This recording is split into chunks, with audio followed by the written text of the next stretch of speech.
তো লঞ্চ হয়ে গেল যুবশক্তির নতুন ওয়েবসাইট। সরকার আগে ঘোষণা করেছিল যে তারা যুবসাথীর পরিবর্তে যুবশক্তি দেবে 3,000 টাকা করে, যেটা আগে দেওয়া হতো 1,500 টাকা করে, সেটা এখন হয়ে গেছে 3,000 টাকা। তো এই সাইটে কি কি অপশন আছে, এই সাইটের কবে থেকে আবেদন করতে পারবেন, কবে থেকে আবেদন চালু হবে, ফর্ম অনলাইন অফলাইন কিভাবে ফিল আপ করবেন, পয়সা কবে থেকে পাবেন, সবকিছু ডিটেলসে বলে দেবো। ভিডিওটা পুরো দেখুন এবং আমার পেজটা ফলো করুন এরকম আপডেট পেতে হলে যে কোনো প্রকল্প ব্যাপারে, এবং ইউটিউব দেখে পরে সাবস্ক্রাইব করুন, ঠিক আছে। তো সরকার ঘোষণা করেছে একটা নতুন ওয়েবসাইট তারা লঞ্চ করেছে।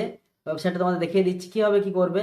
তো ওয়েবসাইটটা একদম সেম টু সেম যুবসাথীর মতনই, এতে কিছু নতুন অপশন অ্যাড করা হয়েছে এবং সেটা পরবর্তীতে কার্যকর হবে। তো ওয়েবসাইটটা আমি আপনাদের দেখিয়ে দিচ্ছি, ঠিক আছে। তো সিম্পলি গুগল ক্রোমে লিখুন যুবসাথী প্রকল্প বা যুবশক্তি লিখলেও হবে। তো ফার্স্ট অপশান আছে বাংলা যুবশক্তি, সেখানে ক্লিক করবেন এবং তারপর চলে আসবে পেজ। সেম টু সেম দেখতে পাচ্ছেন একদম যুবসাথীর মতনই, শুধু কালারটা চেঞ্জ করে দেওয়া হয়েছে এবং আমাদের বর্তমান মুখ্যমন্ত্রীর একটা ছবি লাগিয়ে দেওয়া হয়েছে।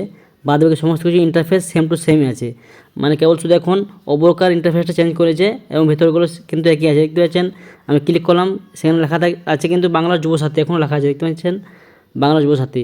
এবং এখানে আমি স্ট্যাটাস চেক করব, তো আগে যেমন লেখা উঠতো সেরকম লেখা উঠবে সেম টু সেম, যে আপডেট এখনও হয়নি, অ্যাভেলেবেল শুন, মানে এখন কাজ এখনও কিছু হয়নি। তো অযথা ফেক ভিডিও দেখবেন না, এখনও যুবশক্তি প্রকল্প চালু হয়নি, কখন চালু হবে জানিয়ে দেওয়া হবে। আমাকে ফলো করে রাখুন, সাবস্ক্রাইব করে রাখুন, সমস্ত কিছু ডিটেলস জানিয়ে দেবো, ঠিক আছে। তো একদম কেবল শুধু অপরটা চেঞ্জ হয়েছে এবং সাইডে কোনো কাজ এখনো হয়নি ঠিক মতন। তো এই ছিল ওয়েবসাইট। তো এটা পুরো একদম সেম টু সেম যুবসাথীর মতন, কেবল শুধু কালারগুলো চেঞ্জ করে দেওয়া হয়েছে। এবং এর আবেদন কবে থেকে হবে এখন কোনো কিছু সরকার ঘোষণা করেনি, ঘোষণা করার সঙ্গে সঙ্গে আমি আপনাদের জানিয়ে দেবো। তাই আমাকে ফলো করে রাখুন, আমার সাবস্ক্রাইব করে রাখুন, আর পারলে ভিডিওটা একটা করে শেয়ার করে দেবেন, ঠিক আছে। সবাই জানিয়ে দিন শেয়ার করে।